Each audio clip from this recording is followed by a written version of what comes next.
Fala, meu amigo, minha amiga, seja muito bem-vindo, professor Rafael Pinho na área. Hoje nós vamos conversar sobre o quê? Nós vamos dar prosseguimento ao estudo da Lei 5810 do ano de 94, o nosso RJU do Estado do Pará, notadamente falando ali sobre as recentes atualizações que o RJU do Estado do Pará teve agora do ano de 2021 para cá, mais precisamente ali de setembro de 2021 até os dias atuais, beleza? Mas antes da gente prosseguir, já faz o download da apostila em PDF aí na descrição desse vídeo, já deixa o teu like para incentivar o nosso trabalho e já te inscreve no canal para ficar recebendo as atualizações, os vídeos novos e tudo mais que for pertinente para poder corroborar com o teu estudo e com o teu sucesso e engrandecimento aí, pessoa que visa alcançar um cargo público, tá bom? Então junta aqui a gente, junta aqui ao Rafael, junta aqui ao Paulo, se junta a equipe do canal do professor Rafael Pinho, que eu tenho certeza que a gente vai te ajudar bastante a alcançar a tua meta. Fechou? Então vem comigo aqui, sem muita enrolação, bora começar a trabalhar. E a primeira atualização que eu trago para você já é uma atualização lá do dia 17 de setembro de 2021, tá? Ela está lá no artigo 66A e ela fala sobre o horário especial. Note, se você pega o artigo 66, ele vai falar do quê? Ele vai falar de jornada de trabalho, né? Só que o 66A e seguinte fala de um negocinho chamado de horário especial. É muito interessante a gente observar que quando se fala da jornada de trabalho do servidor, ali regido por um RJU, né? RJU do Estado do Pará, ele fala para a gente que a carga horária serão de 6 horas dia. E essas 6 horas dia, elas podem ser antecipadas ou estendidas. Tipo assim, se eu entro meio-dia, eu posso entrar 2 horas e prorrogar meu horário de saída, ou eu posso entrar de repente 10 horas da manhã, antecipando meu horário de entrada e, consequentemente, sair depois de ter cumprido as 6 horas dia necessárias. Então ele fala de poder prorrogar e ele fala de poder antecipar. Só que o 66A, ele já não fala de possibilidade de prorrogação ou de redução. O 66A fala do horário especial. E ele diz que será concedido horário especial, nota aqui, ó, presta bem atenção agora, com redução de carga horária, ok? Então a pegada do horário especial qual que é? É a redução da carga horária, de modo que se esse servidor tem uma carga horária dia de 6 horas, ele vai cumprir uma carga horária de menos 1 hora. Então ele vai ter que cumprir aí apenas 5 horas de carga horária, tá bom? Mais uma vez, não esquece disso, aqui eu não falo de antecipar as tuas 6 horas, nem de prorrogar as tuas 6 horas, tá? Aqui eu estou falando de simplesmente tirar 1 hora das tuas 6 horas diárias de trabalho, tá certo? Então ele diz que será concedido horário especial com redução de carga horária ao servidor público que tenha sob seus cuidados o quê? Né? Que tenha sob seus cuidados, ó, muito importante, que tenha sob seus cuidados pessoa com deficiência, tá? Que tenha sob seus cuidados pessoa com deficiência. Independentemente, isso é muito importante, de compensação de horário e sem prejuízo da remuneração. Ou seja, essa pessoa vai ter a carga horária dela, como eu já disse, reduzida de 6 horas para 5 horas, independentemente dela ter que compensar o horário depois, independentemente, sem prejuízo, na verdade, tá? Dela ter essa 1 hora reduzida da sua carga horária descontada da sua remuneração, descontada ali do seu vencimento, ok? Quando, claro, comprovada essa necessidade. Então, quando ele conseguir comprovar a necessidade de ter, de fato, que usufruir do horário especial, mais uma vez, sendo bem repetitivo, sendo bem chato, bem insistente contigo, quando ele comprova essa necessidade, porque existe uma pessoa com deficiência que depende diretamente dos cuidados daquele servidor, ele vai ter menos 1 hora de trabalho na carga horária dele, independentemente de ter que compensar horário depois, né, ter que cumprir essa 1 hora posteriormente e sem nenhum tipo de desconto no seu contra-cheque. Então é disso que trata o artigo 66A, que trata sobre o horário especial, novidade lá do dia 17 de setembro de 2021. O parágrafo primeiro ele fala de algo que eu já pontuei aqui contigo, então eu só vou fazer uma leitura breve, não vou me aprofundar mais. Ele diz que a redução dessa carga horária não pode ultrapassar o limite de 1 hora diária. Então, o máximo de redução, 1 hora. Parágrafo segundo, essa garantia de horário especial somente será concedida ao servidor público efetivo, ou ao comissionado. Veja que outros tipos de servidores, nós não vamos pontuar isso nessa aula de hoje também, não podem usufruir do horário especial, ok? Apenas quem pode gozar dessa garantia estabelecida, denominada de horário especial, é o efetivo, que é aquele que prestou uma prova de concurso público, ou o servidor comissionado, que é aquele que foi indicado, é aquele que foi apontado para ocupar um cargo público sem que tenha prestado concurso público, tá bom? E ele diz que essa garantia é prestada apenas, ao efetivo ou comissionado que cumprir no mínimo, veja, que cumprir no mínimo 6 horas diárias de jornada de trabalho, ok? Parágrafo terceiro diz que a comprovação dessa necessidade, nós não vimos lá no início, ele precisa comprovar a necessidade de realmente usufruir dessa garantia do horário especial. Então, a comprovação dessa necessidade de usufruir do horário especial depende de avaliação da pessoa com deficiência por junta médica. Por junta médica? Não, né, professor? Por junta oficial multidisciplinar. Questãozinha de prova bacana, né? Por junta o quê? Por junta médica? Por junta médica? Não, né? Por junta médica, não. Por meio de uma junta oficial multidisciplinar. Rafael, qual seria a diferença? A junta médica é composta por médico. A junta oficial multidisciplinar, ela é composta não só por médico, como por N outros profissionais, ok? Integrada, veja só, composta, por pelo menos um médico especialista na área daquela deficiência, por um assistente social e um psicólogo. Por isso que a gente chama de junta multiprofissional, ok? Então eu tenho pelo menos um médico, eu tenho também um assistente social e um psicólogo. Daí o nome multiprofissional e não só junta médica, como a prova pode trazer para você, tá bom? O parágrafo 4º fala que a avaliação dessa junta oficial multidisciplinar deverá o quê, tá? Papel dessa junta qual que é? É ponderar questões fáticas, questões de fato, da história que tu está contando para justificar o teu pedido, bem como questões sociais, econômicas e médicas do referido caso, indicando se de fato há uma real necessidade do quê? De assistência direta do servidor à pessoa com deficiência. Por quê? Porque imagina só, você é servidor público, seu filho é deficiente. Mas não é porque você tem um filho deficiente, sendo servidor, que você tem ali assegurada a garantia do horário especial. Porque, por exemplo, a tua esposa pode ficar em casa cuidando dele, ou vice-versa. Então, realmente, a gente só identifica a garantia do horário especial sendo assegurada ao servidor quando, de fato, a assistência desse servidor for direta e única a essa pessoa com deficiência. Se ele puder prestar uma assistência indireta, se ele tiver quem cuide dessa pessoa com deficiência enquanto ele está trabalhando, ou de repente, ele tem uma esposa, ou tem uma cuidadora, ou qualquer outra coisa do tipo, ou ele pode cuidar de repente num horário diferente do horário de trabalho dele, então não será concedida a garantia do horário especial. É por isso que o papel dessa junta oficial multidisciplinar, qual que é? É analisar não só a questão médica, mas a questão social, a questão fática e a questão econômica daquele caso.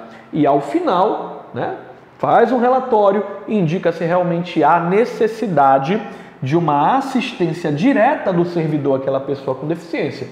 Se tiver essa necessidade, também é dito quais horários que essa assistência direta deve acontecer, ok? Porque, mais uma vez, pode ser que aquela pessoa com deficiência dependa de uma assistência direta para comigo, pai ou mãe.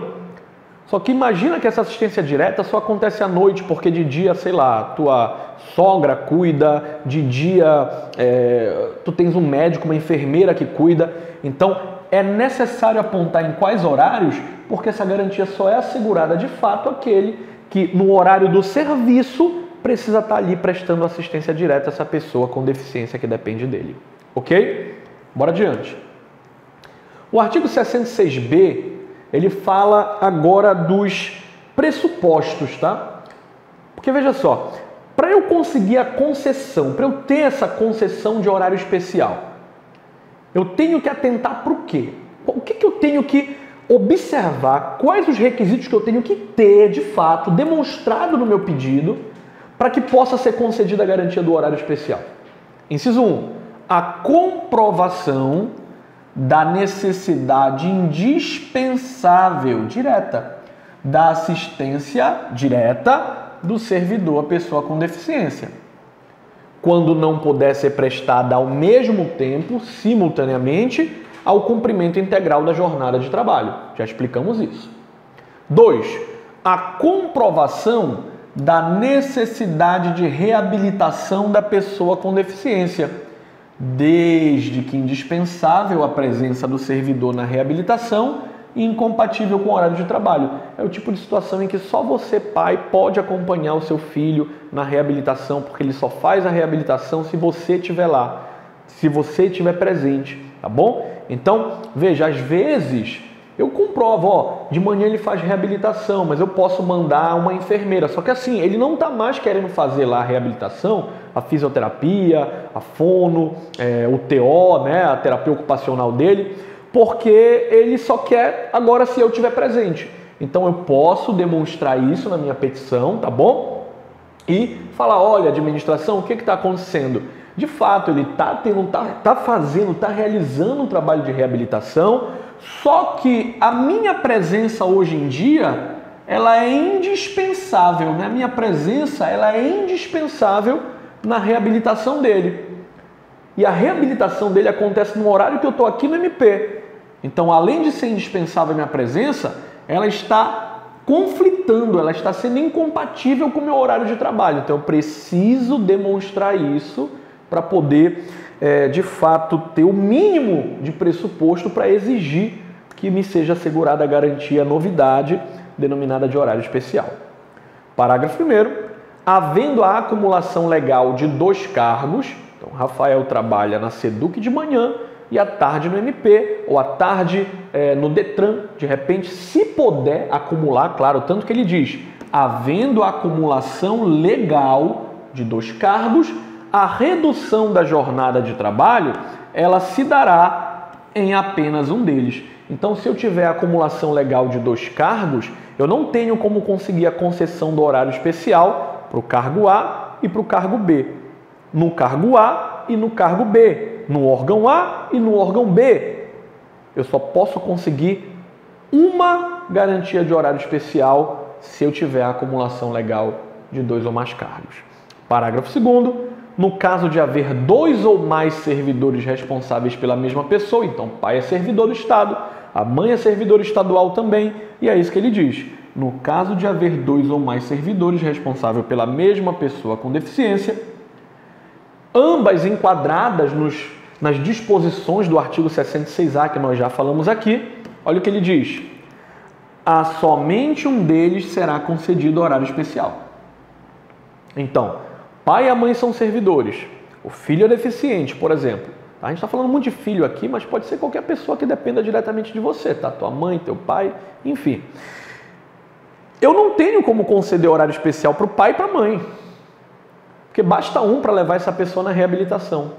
Então, eu posso sim realizar a alternância entre um e outro, tá? Desde que seja periódica, é isso que a gente vai ver aqui agora, mas eu não tenho como liberar os 2 1 hora mais cedo da sua jornada de trabalho, tá bom? Bora à frente.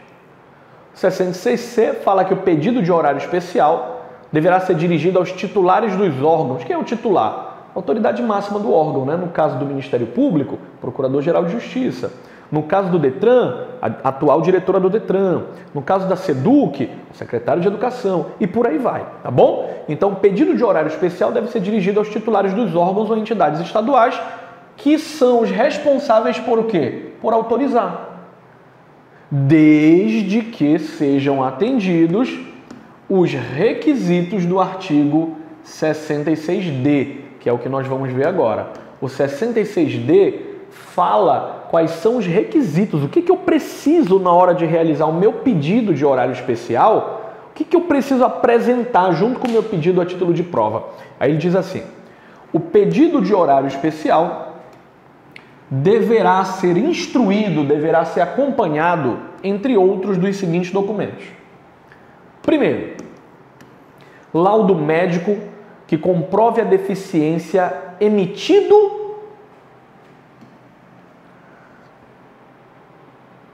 pela Junta Oficial Multidisciplinar ou homologado pela Junta Oficial Multidisciplinar.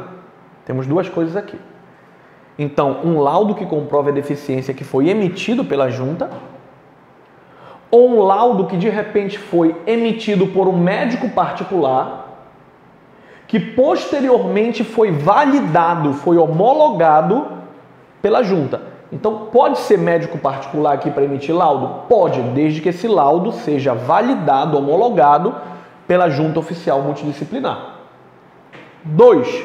Um relatório emitido por médico especialista na área da deficiência, em que conste a data de início da deficiência, o tipo de deficiência, se essa deficiência é passível de ser revertida ou não, claro, com os tratamentos atualmente disponíveis, e a recomendação da redução da jornada de trabalho com os motivos da sua necessidade, conforme vimos anteriormente no 66B. Então não é só chegar e pedir. Eu tenho que, no meu pedido, apresentar esses pressupostos, esses requisitos, claro, além de outros mais que eu entender necessário, previstos no inciso 1 e no inciso 2. Eu preciso também fazer a indicação de reabilitação, se tiver, devidamente justificada e emitida por um médico especialista na área da deficiência. E essa indicação de reabilitação, ela precisa especificar os dias da semana que a reabilitação vai ocorrer, os horários da reabilitação, a duração da reabilitação, 1 hora, 30 minutos, 45 minutos, olha aí, eu acho que essa é a parte mais chata aqui, com o nome completo, o número do CRM ou do conselho, da credencial do profissional que está atendendo e a data, em um papel timbrado da instituição, do hospital, da clínica em que a pessoa está sendo atendida, com o número do Cadastro Nacional de Pessoa Jurídica, o CNPJ dessa clínica, desse hospital, do endereço dele e do telefone. Para quê? Para que a gente possa verificar se de fato está existindo essa reabilitação, qual o médico responsável, qual o CNPJ da empresa, do consultório desse médico, desse hospital, qual o telefone, para a gente poder de fato saber, porque tem muito servidor que gosta de inventar migué, papo furado, para poder sair 1 hora mais cedo do trabalho, tá bom? B, declarando, indicação também de reabilitação, declarando a impossibilidade de realização da reabilitação em outro horário que não coincida com a jornada de trabalho do servidor. Então ele precisa também de uma indicação, de um documento que comprove, né, que o médico diga assim, ó, eu só atendo esse horário. Eu só atendo pela manhã de tal hora, que é o horário que tu vai estar no trabalho. Ok? E 4, eu preciso apresentar a prova do vínculo entre a pessoa com deficiência e o servidor. Então, se é meu filho, eu vou apresentar a certidão de nascimento, né, do meu filho. Se é meu pai ou minha mãe, eu vou precisar apresentar uma certidão de nascimento minha. Não é isso? Se é minha esposa, minha certidão de casamento. E por aí vai. Parágrafo único. Para os efeitos desse artigo, serão considerados como reabilitação apenas os tratamentos de saúde reconhecidos pela comunidade científica e de eficácia comprovada. Curandeirismo, xamanismo, esse tipo de coisa que pode até ser verdade, que pode até ter um efeito benéfico na cura, no tratamento da pessoa, infelizmente não é reconhecido pela comunidade científica, até porque não tem eficácia comprovada. Então, nesse caso, não tem como a gente conseguir essa garantia do horário especial, ok? O artigo 66E continua na pegada da atualização, dizendo que a redução da carga horária ela pode ser consecutiva. Segunda, terça, quarta, quinta, sexta. Eu posso reduzir 1 hora todos os dias. Ela pode ser intercalada, uma sim, uma não, uma sim, uma não, uma sim, uma não. Ela pode ser alternada, então esse mês sim, mês que vem não. Ou essa semana sim, a outra semana não. A próxima sim, a outra não. Ou ela pode ser escalonada, né? Tais dias do mês, toda segunda-feira, ou toda a primeira semana e a última semana do mês, de acordo com a necessidade. Artigo 66F, o servidor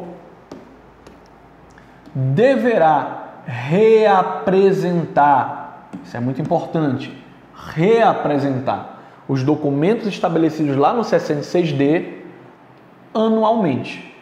Para quê? Para fins de reavaliação da concessão da extensão do horário especial, para saber se o Estado vai continuar concedendo essa garantia a esse servidor. Aí ele diz assim, a regra está anualmente, sem prejuízo, entenda, podendo ser convocado a qualquer tempo para reavaliação da concessão do horário especial ou a apresentação do comprovante de frequência emitido pelo profissional responsável pela reabilitação, se for o caso. Então o 66F ele traz uma regra e uma exceção. Ele diz assim, qual é a regra? A regra é que anualmente você que está ali usufruindo do horário especial, tá? Você vai ter que reapresentar todos os documentos para o Estado poder reavaliar se eu vou continuar te concedendo essa garantia de horário especial. Exceção, o Estado pode te chamar a hora que ele quiser, não precisa ser exatamente de ano em ano.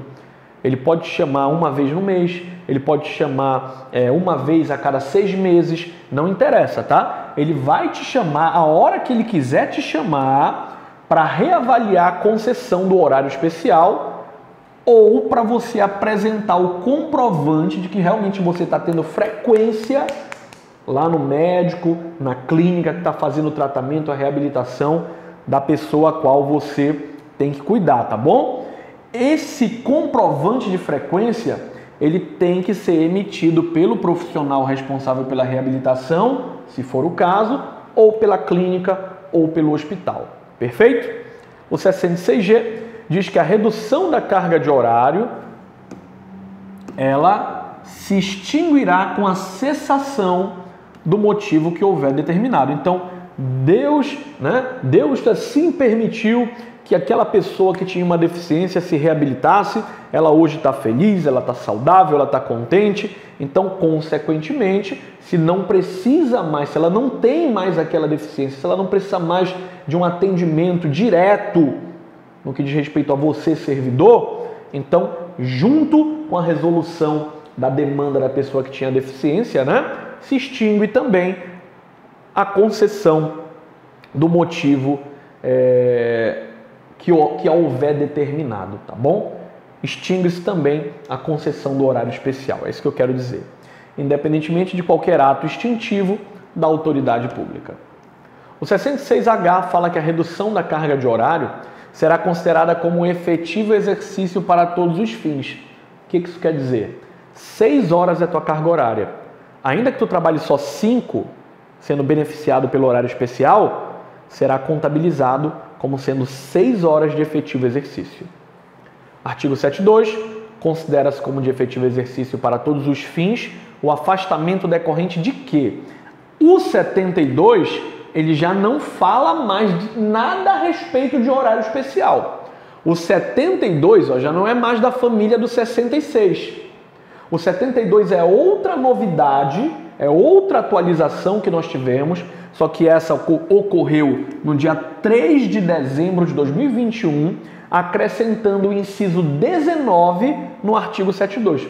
Se você pega o artigo 7.2, o que o artigo 7.2 fala? Ele diz assim: considera-se como de efetivo exercício para todos os fins o afastamento decorrente de. O que isso quer dizer? Se você pegar o artigo 72 aí agora, tá? Ele vai te falar de situações em que o servidor não está trabalhando, mas conta como se ele estivesse trabalhando, ou seja, conta como se fosse de efetivo exercício, tá bom? E aí você vai encontrar o que aí? Você vai encontrar casamento 8 dias, falecimento 8 dias, falta abonada até o máximo de 3, licença maternidade, paternidade e uma porrada de outras coisas. Hoje, se você tiver com a lei atualizada aí na sua mão, você tem que encontrar 19 incisos. Sendo que o último inciso, que é a atualização, é a novidade, fala de folgas premiais. Se você tiver com uma lei desatualizada, você vai encontrar apenas 18 incisos aí, tá? Então a novidade do 72 qual que é? Folgas premiais até o máximo de 3 dias por ano. Lembra muito a licença prêmio, ok? Lembra muito, mas uma coisa é uma coisa, outra coisa é outra coisa, tá bom? Bora à frente, outra atualização. Outra atualização aí ocorreu no artigo 91, né? Também a atualização do ano de 2021, ocorrida lá pela Lei 9.348. O artigo 91 fala que agora o prazo da licença paternidade é de 20 dias consecutivos, ok? Foi a única atualização aqui no artigo 91, a determinação do prazo de 20 dias. Claro, permanece o resto, mediante a apresentação do registro civil de nascimento, retroagindo o afastamento até a data do nascimento. Parágrafo 1º, será concedida a licença de que trata o caput desse artigo, paternidade, em casos também de quê? De adoção ou de obtenção de guarda judicial. Qual que é o prazo, professor? Os mesmos 20 dias. Parágrafo 2º, na hipótese de adoção, deverá ser apresentada a sentença constitutiva do vínculo, né, da adoção, ou registro civil, constando a filiação, o nome do servidor, sendo esse registro civil o marco inicial da licença. Ok? Então, aqui dentro do artigo 91, é isso que nós precisamos observar. Parágrafo 3º, parágrafo 4º e parágrafo 5º, também muito importante. Tá? Apesar de não se tratar de atualização, ele permanece com o mesmo texto de lá de 1990 ainda, ok? Mas dê uma atençãozinha nele, porque licença paternidade às vezes pega o aluno desprevenido em prova, ok? A gente vai dar uma conversada sobre esses 3 aqui agora, mais uma vez, mesmo não sendo atualização. Então me acompanhe aqui, veja só. O parágrafo 3º fala que os documentos comprobatórios de paternidade exigidos lá no parágrafo 2º, devem estar acompanhados de uma certidão que prove o trânsito em julgado da sentença judicial de adoção, em conformidade com o que dispõe o parágrafo 7º do artigo 47 da Lei 8.069 de 90.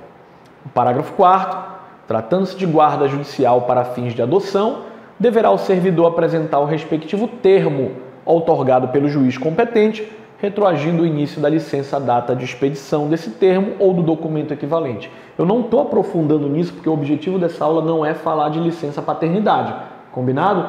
Gente, se vocês quiserem, a gente pode gravar uma aula posteriormente falando de licença paternidade, licença maternidade. Note, o objetivo dessa aula é falar tão somente das atualizações.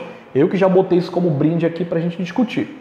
E parágrafo 5º, fica garantido o benefício da licença paternidade ao servidor que já se encontra em gozo da licença paternidade, ok? Então eu posso estar usufruindo da licença paternidade, né, mesmo já estando em uma outra licença paternidade. Então eu posso acumular licença paternidade? Pode, né?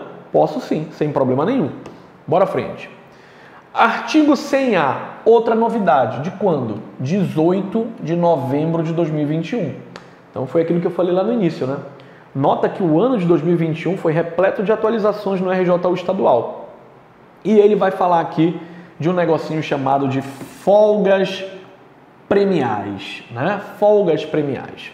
O artigo 100A diz assim: serão concedidas ao servidor folgas premiais pela realização facultativa, se ele quiser, de cursos de qualificação até o máximo de 3 dias por ano. Então, você, servidor, que se interessa em fazer um curso de qualificação na tua área, até o máximo de 3 dias por ano, tu vais ter direito agora a um negocinho chamado de folga premial, ok? Artigo 100b. As folgas premiais serão concedidas aos servidores públicos civis estaduais que participarem facultativamente de cursos de qualificação relacionados com as áreas específicas da atuação dele no órgão, entidade ou entidade de lotação, tá? Então, nota, não é qualquer curso de qualificação. Ah, eu sou analista judiciário, o Paulo é analista de TI, e aí a nossa área é jurídica e a área de tecnologia de informação. Eu falei, Paulo, bora fazer um curso de qualificação, bora fazer artesanato, né? Bora aprender a fazer artesanato. Pô, a gente vai aprender a fazer artesanato, a gente vai se qualificar e a gente vai ter direito a 3 dias de folga durante o ano. Não tem nada a ver, ok? Mais uma vez, esse curso de qualificação que ele coloca aqui tem que ser um curso de qualificação relacionado com a tua área de atuação no órgão ou na entidade que tu é lotado. Parágrafo 1º. As folgas premiais serão concedidas de acordo com a soma de horas curso realizadas pelo servidor no decorrer de cada ano civil e usufruídas no ano subsequente, de acordo com a seguinte relação. 100 horas ou mais de curso corresponde a 3 dias de folgas premiais. Entre 61 e 99 horas de curso, 2 dias de folgas premiais. Entre 30 e 60 horas de curso, 1 dia de folga premial. Parágrafo 2º. A chefia imediata poderá autorizar o afastamento do servidor para participação em cursos que ocorram durante o expediente de trabalho, de forma excepcional e desde que não ofereça prejuízo à continuidade dos serviços públicos, ok? Então, note que existe aqui uma proporcionalidade com relação aos dias, ok? Associada à hora de curso que você realizou, tá? Carga horária do curso que você realizou. Perfeito? Então, eu tenho direito a 3 dias no ano seguinte, se eu fizer um curso com 100 horas ou mais. Eu tenho direito a 2 dias de folgas premiais no ano seguinte, se eu fizer um curso entre 61 e 99 horas de curso. E eu tenho direito a 1 dia de folga premial no ano seguinte, se eu fizer um curso entre 30 e 60 horas. Professor, e se eu fizer um curso de 29 horas, tem direito a nada, ok? Não tem direito a nada porque ele estabelece aqui, ó, entre 30 ou de 30 até 60, tá bom? Maravilha. Parágrafo 3º. Em caso de rompimento do vínculo do servidor com a administração pública ou afastamento que impossibilite a concessão do benefício no ano seguinte, né, no ano correspondente, é proibido o acúmulo para o subsequente ou qualquer indenização. Então, o que ele está dizendo aqui para a gente? Imagina que o Rafael fez um curso de 200 horas esse ano. Ele vai ter que usufruir dessa folga premial dele ano que vem, certo? Usufruir ano que vem.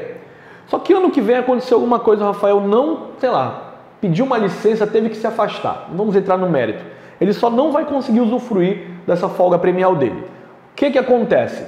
Bom, a única coisa que o RJU fala é que é proibido o acúmulo para os próximos anos. Bem como também o Rafael não vai ter direito a nenhuma indenização. Ok?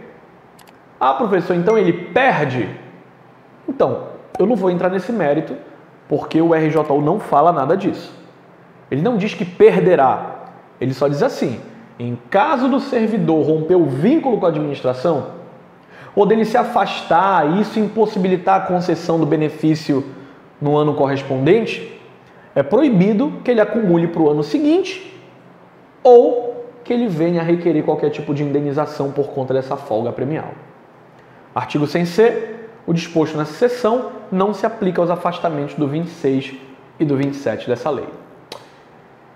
Temos também uma outra atualização, trata de aposentadoria, aconteceu no ano de 2020, na verdade não atualizou para acrescentar, atualizou no sentido de revogar, ok? E aí nós temos a nossa lei 8.975 de 13 de janeiro de 2020, revogando, ok? Revogando o parágrafo único dessa lei aqui, de 89, ok?